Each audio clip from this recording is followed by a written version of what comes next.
Is that you? Mila, why are you here? At the entrance of the luxury inn I stopped by during a business trip, my husband Alexander, for some reason, was being clung to by a woman who was definitely not me. The woman, showing a triumphant look towards me, made it clear she was more than just a business associate. Realizing this, I understood that I was no longer someone important to Alexander. With a dry laugh, I said, "Sorry for disturbing your happiness," and walked towards the train station. "It's not what you think." The laughter of the other woman and Alexander's frantic voice followed me, but without looking back, I boarded the train. Watching the night scenery pass by the window, I recalled the moment I caught Alexander cheating, yet strangely, I felt no despair. It was time for me to start a different life without Alexander. I decided to focus on taking good care of Sophia. But first, I need to pull myself together and take care of what needs to be done. I'm Mila Herschel, 42 years old. Alexander and I met by chance in the same research lab during college. We attended the same seminars, shared various hobbies, and quickly grew closer. Thanks to a professor's referral, we chose jobs in the same region, occasionally going out to eat together, and consulting each other about work issues. We naturally grew into a deep relationship and got married. Our students getting married, what a joyful occasion. "I must officiate your wedding," offered our college professor, and our wedding was a small yet heartwarming affair. Thankfully, my in-laws welcomed us warmly from the start. Right after we got married, my mother-in-law said, "Mila is just like my own child. I'm so glad she married my son," making me truly feel the happiness of our marriage. During our harmonious marriage, Sophia was born. She is now a lively 10-year-old girl. I had lost my father early, and my mother was already frail when Sophia was born. So, when my mother was still alive and saw newborn Sophia, I was genuinely relieved. While juggling childcare and building a career from home, I struggled to balance work and parenting. Sometimes I was put in charge of leading projects, which made life hectic between childcare and work. During online meetings, Sophia would burst in, or I would have to soothe her night cries amidst tight deadlines. However, thanks to the earnest support from my in-laws, who also took care of Sophia, I managed to balance housework and childcare. Having such reliable backup was truly a blessing. Feeling terribly grateful, I often sent gifts and travel vouchers to my in-laws, but after graciously accepting them, my mother-in-law would say, "Childcare is expensive, you don't need to worry about us so much." Alexander also seemed very busy with work, coming home while we were asleep and leaving before we woke up. But even when he could have rested all day, he often spent time with Sophia. He played with her without showing fatigue and sometimes helped prepare dinner. In this way, as a couple, we cooperated in raising Sophia for 10 years. But over those years, Alexander seemed to change. His mouth would twist into a sarcastic tone, which became a habit, and his eyes looked disdainful. Alexander's attitude visibly began to change when my salary surpassed his. Perhaps he couldn't handle that. He had always had high pride as a man, but even though he used to be cooperative and kind, his transformation confused me. Alexander's lifestyle also became sloppy. "Hey, Alexander. I wish you wouldn't leave your socks inside out everywhere. Also, when you throw things in the trash, it scares Sophia when you toss them. Just because you make more money than me, don't act all high and mighty. It's not about the money right now, is it? Women have it easy, always getting a leg up. It ends up like this, so a decent conversation is impossible. Even if it does happen, it always turns into an argument. That's no way to talk, is it? Okay, I get it. It was just a joke. Alexander waves his hand in annoyance, but I knew that it wasn't just a joke for him, it was a true expression of his dissatisfaction. Especially during meal times, even though Sophia is there, the atmosphere becomes tense. One evening, when I was late preparing dinner and ended up making something quick. "Sorry I'm late. I turned yesterday's beef stew into a gratin." "Huh? You make me wait and then it's just leftovers? A wife who can't even prepare her husband's meal properly, that's pathetic. Poor Sophia." I know I'm late, but that's no way to talk, is it? Work and daily frustrations are fine to take out on me, but it's a bad influence in front of Sophia. Yet Sophia, looking at both Alexander and me, says, "Mom's food is delicious. Dad, eat with us too." It made me feel pathetic, having such a small child worry about us. However, it seemed that Alexander was offended even by Sophia's words. If the words don't support him, he won't be satisfied. That night, he just grumbled and shoveled in the gratin. One day, when I served braised pork belly as a side dish, Alexander made a peculiar comment. "Here, 35 points. You need more practice." If it were like this, Anna's clam chowder would be better, and his words trailed off. In that moment of silence, I realized he was comparing me to another woman. To be casually called Anna and have her make something as labor-intensive as clam chowder for him. I was severely shaken, but it might have been a misunderstanding. The word cheating flashed through my mind, but surely he wouldn't betray Sophia like that. I forced myself to believe it and pretended I heard nothing. By the way, when Alexander's parents are around, he doesn't show his dissatisfaction. He understands that it would look bad on him if he complained to them. After all, there was a time when he gave a dish a rating while his parents were present. "Hey, this chicken stew, the flavor hasn't penetrated at all, it's just 50 points. At that moment, his mother had a fierce look on her face. "If you think it's so easy, you make it. What's this? You asked for it, and it's obvious the flavor wouldn't have soaked in immediately." "No, I didn't mean." "If you didn't mean any harm, that's even worse."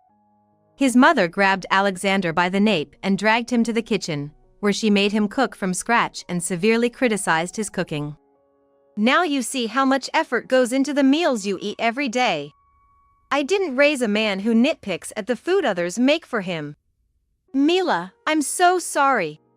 Having been thoroughly scolded by his mother like this, Alexander stopped complaining in front of her. However, since he acts normally around me, it doesn't seem like he is truly remorseful. "Hey, don't go running your mouth to my parents, all right? Women always tattle." He says this every time we clash. I wondered if it was right for me to keep telling his parents. His mother would scold him, but wouldn't that just encourage Alexander's pettiness? I was troubled. When Alexander is home, the atmosphere is tense. I tried making his favorite dishes and buying books by authors he liked during college, but his response was lukewarm. "Are you mocking me? You think you're better than me, choosing books you think I'd like?"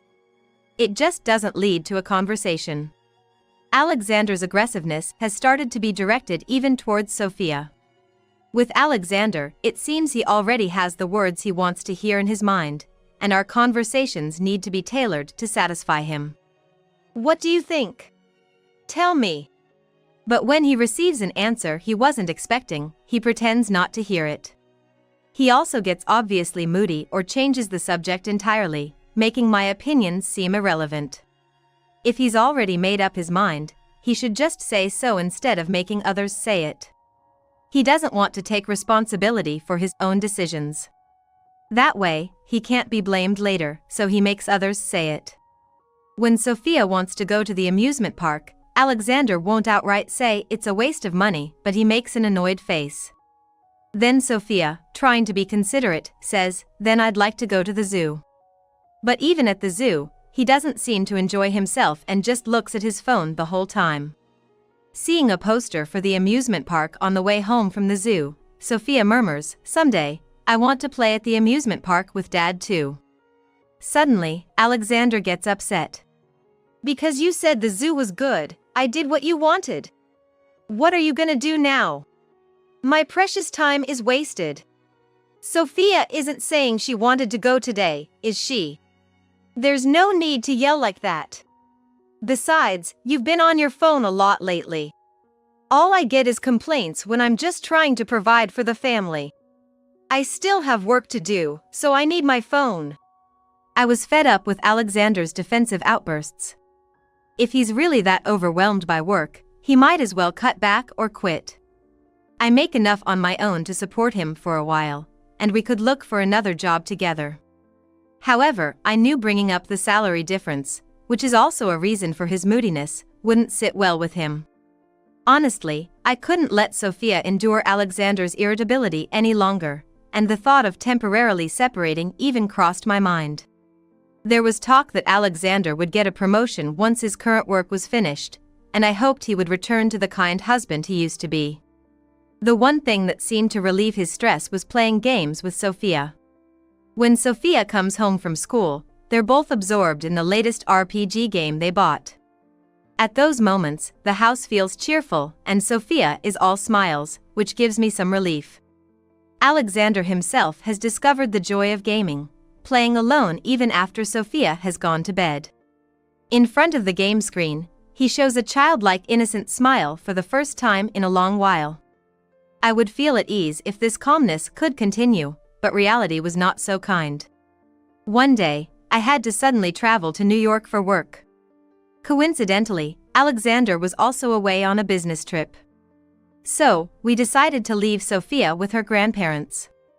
She usually looks forward to playing games at her grandparents' house, but that day, she seemed down and didn't even mention bringing her gaming console. "Sophia, you bringing your game console?" When I asked, she just shook her head slightly. "I think I'll pass today." Though she had been looking forward to playing games with her grandparents, I was concerned about her mood, but it was time to head to New York. "Please take good care of Sophia."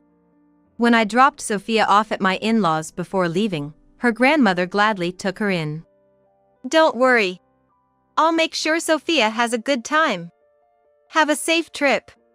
While reassured by her words, I couldn't stop thinking about Sophia.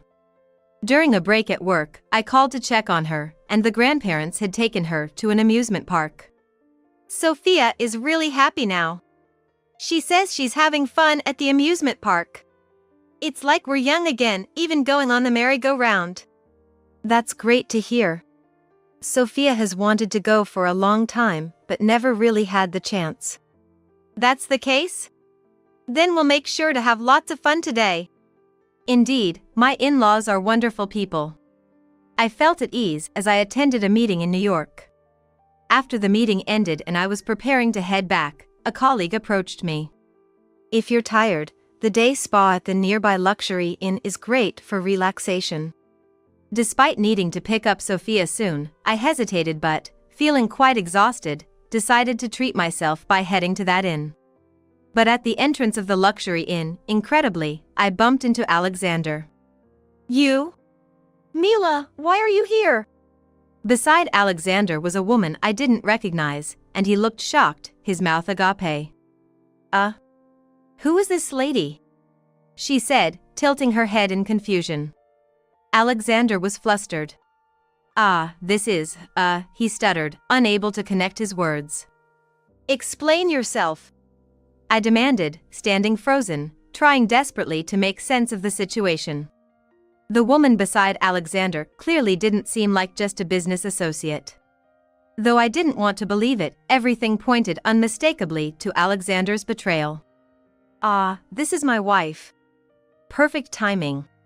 Introduce me to her." "What are you saying, Anna?" I realized the name Anna from our previous argument over the clam chowder. So that's what it was all about.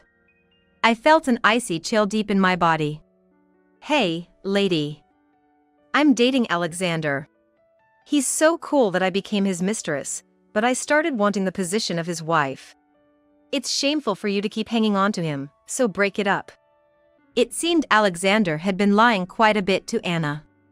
I let out a dry laugh and said, "Sorry for disturbing your happiness," then walked toward the train station. "No, that's not it." Anna's loud laugh and a panicked Alexander's voice chased after me, but I didn't look back and just jumped on the train. As I watched the night view from the window, recalling the scene of Alexander's affair, surprisingly, I felt no despair. It was time for me to lead a life different from Alexander's. I just need to take good care of Sophia. When I went to pick up Sophia at my in-laws, she was sound asleep on her grandfather's back. "She seems to have fallen asleep from all the fun." "I'm glad you took her to the amusement park." "Thank you so much." You don't need to thank us. You were in New York, you could have stayed longer. Are you staying over tonight? Seeing the smiles of my in-laws, I felt choked up. Getting a divorce from Alexander meant separating from these kind people. My parents are no longer here, and I didn't want to deprive Sophia of her grandmother. But I could no longer be with Alexander. I decided to talk to Sophia about the divorce. However, after hearing an unbelievable story from Sophia, I resolved to set up a formal divorce discussion involving Alexander and his mistress. The two were co-workers, and during a rough patch between Alexander and me, he had been seduced by his mistress. She constantly badmouthed me and praised Alexander, which must have been comforting to him. It didn't take long for them to become involved. Whether brazen from getting caught or influenced by the mistress, Alexander adopted an arrogant attitude. So, it's a divorce then. Fine, I'll pay alimony. And child support too. Yeah, I get it. Annoying, but I'll pay if I have to. Alexander looked relieved, as if a weight had been lifted off his chest. Suddenly, something struck me, and I looked back and forth between Alexander and his mistress. I had felt something off about the mistress's stomach. Is your mistress pregnant? Yes, that's right. Honestly, I've been wondering when to tell you, so this helps. Alexander said, almost relieved. Next to him, the mistress happily stroked her belly. Unable to face this scene, I turned away. Such a terrible revelation was something I couldn't possibly share with Sophia. To think you even made a child. Have you ever considered Sophia's feelings? What? I don't need a kid as unlovable as that. What did you say? Alexander's repeated insults knew no bounds. Men earning more than women is natural. Women should just stay quiet and do the housework. Sophia, who doesn't support me, will end up no better than you, he sneered. I trembled with anger. You think such horrible things are acceptable to say? I prefer younger women who support men better. I love the child with my new girlfriend much more than the one I had with you. Without you dragging me down, I can reclaim my life. Alexander looked excited, dreaming of his new life. By the way, is the new child named Athena? How did you know? Creepy. Hey! Don't sully our little angel's name by saying it. The mistress laughed arrogantly. Get the divorce done quickly, old lady. I'll pay the alimony, just hurry up and do it. In this situation, do you think your parents would agree to your remarriage? Say what you will, I'm their real son. Their being strict with me just shows they care. They'll be smitten when they see the cute kid. Alexander seemed sure of his parents' support. Neither Alexander nor his mistress showed any signs of human dignity or compassion. Their selfish and cruel nature was now fully exposed, making me feel even more detached. Although the bank account grew, the money was tainted by Alexander's betrayal. But I needed it to raise Sophia. I had loved Alexander, but never expected to be vilified to this extent. I thought about letting Sophia see her father one last time, but exposing her to Alexander would only hurt her. I'll report this to your parents. You're not planning to say anything unnecessary, are you? It's my fault this happened, right? I'll go bow my head. Now I'll pull out all the stops. Alexander smirked, his face cruelly twisted. Wow, you're going to tell them you got dumped because you're not attractive anymore? I could never do something so embarrassing. Fine by me. You're just a pitiful woman. Had he always been such a vulgar man? Looking down at these two beasts in human skin, my heart grew colder. Relying on Alexander's earnings all this time was presumptuous of me. Just the two of us, mother and daughter, will live a poor and miserable life. How sad. Yeah, exactly. Apparently, Anna thinks she's getting rid of a sloppy housewife who was just clinging to her husband's earnings. It seems that Alexander couldn't admit that he earned less because of his pride. When Anna mentioned it, Alexander's eyes lost focus. I'm not the pitiful one. The pitiful ones are you too. An old lady making excuses is just pathetic. I didn't say anything further. I left the meeting, went straight to the city hall, and submitted the divorce papers. That was the end of my marriage. Alexander was gone for good. And now it was my turn. I went to my in-laws' house, bowed deeply, and stated the fact of the divorce calmly. I'm sorry, it's because of my shortcomings. My in-laws were shocked and looked at each other. What's wrong? Did Alexander do something again? No, it's my fault for not being attractive enough to satisfy Alexander. I continued the conversation. In fact, when I talked about the divorce with Sophia, she revealed something. It was why she had stopped playing games on her console. She had accidentally opened Alexander's game save. In his game, the protagonist was named after Alexander, the heroine after his mistress, and other characters had a name derived from both. Athena. Sophia had a classmate whose family had divorced due to the father's affair, so she understood what it meant. Does Daddy not need me anymore? She had been shocked and hadn't taken her game console with her. Seeing the names of the mistress and their child treated so dearly in the game must have been heart-wrenching for her. Mom, I didn't want to tell you because it would make you sad. Hearing such words from a child left me devastated. After causing so much pain to Sophia, I was oblivious. And Alexander, without any regard for Sophia's feelings, was completely immersed in his affair. He probably just felt good playing the game because it reminded him of his affair. What a thing to do! Alexander was such a heartless person. We tried to be considerate of you. I'm really sorry. Sophia was looking forward to playing games with her grandparents. It's turned into this. But when I think about Sophia... My voice trailed off, and my mother-in-law grabbed my shoulder. It's okay. We will never accept Alexander back. That's right. It would be much harder for us to be apart from Sophia and Mila. For a moment, I thought they might side with their own son and turn us away, but my in-laws spoke kindly. With their support, I decided to move from our current home to a new place. Meanwhile, when Alexander brought his mistress to introduce her to his parents, they turned him away. He had assumed they would prefer their own son.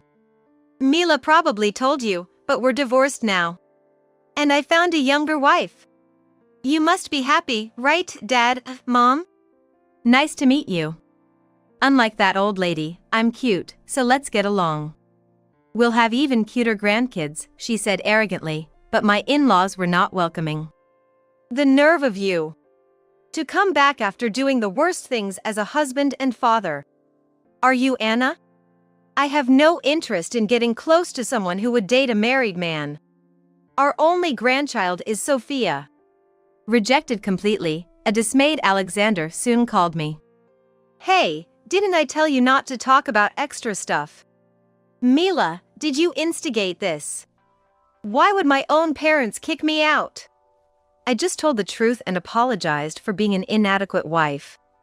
Considering how strict your parents are, I thought they'd take it well. That doesn't matter. Without my parents' help, how can I raise a child? How selfish can one get?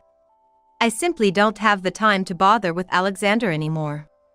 Because I was on my way to meet a professor at my alma mater. I divorced because of my shortcomings. I apologize for disappointing you since you had served as our matchmaker. I properly greeted the university professor and told him the whole truth. A new woman will be welcomed as your wife soon, I suppose. She will probably come to greet you. When I added this, the professor was furious. He might have felt I had smeared mud on his face, but since he had also married off his own daughter, he probably saw himself in my situation. If my daughter or granddaughter were treated like this, I could never forgive it. You mustn't be so hard on yourself. Then I told my old classmates from my research lab days about the divorce. Soon enough, Alexander was treated as a villain who had quickly kicked out his old family to make a new one with his mistress. Contacts flooded into Alexander's smartphone, and he was blocked and disowned. Alexander had been receiving specialty work through the professor's connections, but after my visit, that work immediately dried up. Originally, he had received this work purely out of the professor's goodwill, and it had been his largest contract, so Alexander's income significantly dropped. He was struggling to make ends meet on his own, let alone support a child. Moreover, the professor recommended that I take over those projects. You were always the better student. How about it? It's the same field of study as Alexander's, so I could handle it. Although I also had my regular work-from-home job, this new opportunity was challenging but rewarding, leveraging my existing knowledge. Naturally, Alexander was furious. Why should I lose my job just because of an affair? Did you manipulate this? You envied my job and plotted to make me cheat to steal it. I've been trapped, he ranted, unable to accept reality. At work, Alexander had been known for his arrogant attitude, and I was welcomed as a refreshing change. Honestly, since Alexander always tried to blame others, no one could speak freely around him. Everyone is pleased with the change. Alexander never fully took responsibility for his actions or decisions, instead manipulating others to act as he wished, then blaming them for any outcomes. Living with such a blame others mindset was astounding. Even when things didn't go as he expected, he would say, "You started it, so it's your fault," making the workplace stifling, pushing some to resign. Now freelancing, Alexander lost the work he had from the professor and, in a rage, showed up at the workplace. Still assuming he was the leader, he tried to give orders. You are no longer involved here, please leave. What are you talking about? Without me, this place can't function. Don't change the manual without me. You are the one pushing everyone into a tight schedule. I've streamlined the process and cut out the unnecessary steps. I countered. Faced with such firm resistance from someone he regarded as inferior, Alexander was infuriated. What are you saying? There's no way I was pushing everyone. I was respected here. He refused to acknowledge any fault. Huffing, his face red, he seemed pitiful as he shook. Then, one of Alexander's juniors stepped forward and played a recording. You think your ideas are fit for society? That idea was actually mediocre. It's your fault for the failure since you suggested it. The recording played, filled with numerous offensive remarks and blame-shifting statements by Alexander. It was 100 times worse than I had heard. It was even worse than I had heard. I recorded this just in case I was driven to a breaking point too. No, that's wrong. That was your idea. Your statements. Alexander protested loudly, but the looks from around the room were piercing. It's no use. This conversation is going nowhere. What is that attitude? I'm your boss. You were my boss, weren't you? Please leave, you're no longer involved. If you continue to be persistent, I will call security. I immediately picked up the phone to connect to the security office, and Alexander stomped off, pounding the floor with his feet as he left. Later on, having lost his income, Alexander and his mistress had a falling out, and disillusioned, she returned to her parents' home to give birth. Yes, Alexander found himself with no one to rely on, and his mistress was also viewed with disdain, making it impossible for her to stay by his side. Suddenly returning home with a baby and having already paid alimony to me, they remained impoverished. I persistently demanded child support from Alexander, but he kept evading me. The reason I know all this is because the mistress contacted me to share these details and made financial demands. Alexander has no money, so you're going to pay? My angel is much more important than your not-so-cute daughter. My daughter is important to me. You're still young, why don't you work? People are not kind to mothers. How terrible of you to say that. I didn't know a wife could earn more. You weren't hanging on to Alexander's earnings, were you? I was deceived by Alexander, I'm the victim, she screamed. What is she even talking about? As if I would ever pay. You assumed on your own that I earn less. Anyway, do not contact me ever again. Ignoring the mistress's ranting on the phone, I pressed the end call button. I couldn't afford to pay attention to those two anymore. After all, I was spending quality time with Sophia and managing a new job with the help of my in-laws. Years later, Sophia graduated from elementary school. However, an unwelcome guest was at the entrance of the elementary school. It was Alexander. Apparently unable to manage himself properly, he smelled odd and his clothes were covered with lint. With an unkempt beard and looking distinctly unhealthy, Alexander approached Sophia. Sophia, it's been a while. Dad. Don't you miss me? Don't you want me to come back home? Ask your mom, okay? I hurried over and pulled Sophia away from Alexander. What are you doing? You have no right to be here. Please, I'm at my limit. It turned out that Alexander was struggling to find steady work, had debts from shady sources, and was being chased by debt collectors. He could hardly secure jobs that required a current address and had become a homeless person. He had to choose between spending his money on food or paying for the cafe, so he could not save any money. What is it? It's just karma, isn't it? I didn't ask you. If only Sophia would just say yes, I could come back. Alexander hasn't changed at all. He's still trying to get Sophia to say she wants him back. Dad. What? Alexander looked at Sophia with hopeful eyes. I hate you, Dad. I don't ever want to see your face again. Sophia's scream echoed. Alexander, not expecting to be rejected, was stunned. After the divorce, it was clear that Sophia was less stressed without Alexander around. Who would want to go back to that pressure-filled life? That's right, you haven't done anything father-like and now you want to come back? Don't be so naive. Wait, please. I really have no money and I'm lonely. Alexander watched us walk away, his shoulders drooping. Seeing him now, I do feel a bit sorry, but he was the one who abandoned his family first. If I hadn't heard from Sophia about the game when the affair came to light, I would have made Alexander pay the alimony and kicked him out promptly. However, after hearing about the game and how much Sophia suffered, I couldn't forgive him. So this is for the best. Seeing Sophia happily playing a game bought by her grandparents, I resolved to protect this family.